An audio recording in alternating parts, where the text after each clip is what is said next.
সর্বগ্রাসী সংকট চলছে বলে মনে করেন বিরোধী দলীয় নেতা ও বিএনপি চেয়ারপারসন বেগম খালেদা জিয়া। তার অভিযোগ, যুদ্ধে পরাজিত পিছু হটা দখলদার বাহিনীর মতো দেশের সবকিছু ধ্বংস করে দিচ্ছে মহাজোট সরকার।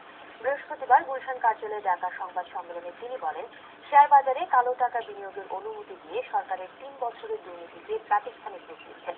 বিস্তারিত আহমেদ সাগরের রিপোর্টে। প্রায় 1 ঘন্টার সংবাদ সম্মেলনে অর্থনীতির নানা দিক তুলে ধরে বেগম জিয়া বলেন, দেশের অর্থনীতি আজ এক গভীর সংকটে। ভেঙে পড়ার উপক্রম জাতীয় অর্থনীতির সামষ্টিক কাঠামো।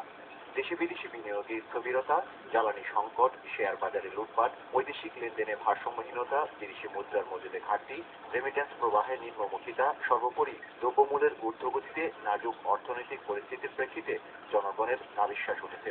বেগম জিয়া বলেন, অর্থনীতিতে যে সর্বগ্রাসী সংকট বিরাজ করছে তার পুরো দায়িত্ব সরকারকে নিতে হবে।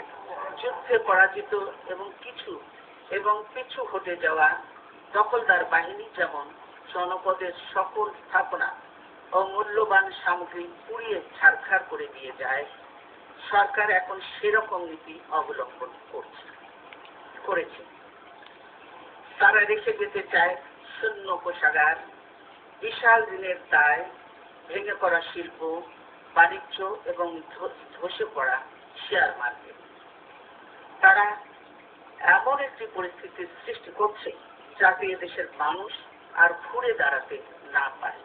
শেয়ার মার্কেটে কালো টাকা বিনিয়োগের সুযোগ করে দেওয়ার সমালোচনার পাশাপাশি বিরোধী দলীয় নেত্রী বলেন, মাত্রা অতিরিক্ত ঋণ নিয়ে সরকার ব্যাংকগুলোতে তারল্য সংকট সৃষ্টির মাধ্যমে সামগ্রিক অর্থনীতিকে গভীর সংকটের দিকে ঠেলে দিয়েছে। চলতি অর্থ বছরের প্রথম 4.5 মাসেই সরকার পুরো বছরের জন্য বাংলাদেশ ব্যাংক থেকে ঋণ নেওয়ার যে প্রাক্কলন করেছিল তার 98% নিয়ে ফেলেছে।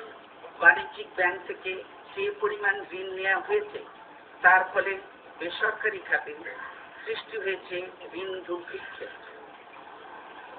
ব্যাংকগুলোতে তারল্য সংকট দেখা দিয়েছে। পরিস্থিতি এতই সংকটজনক হয়ে পড়েছে যে আমানতকারীদের চেক একটু বড় অঙ্কের হলেই ব্যাংকগুলো তা পরিশোধে অপারগতা প্রকাশ করছে।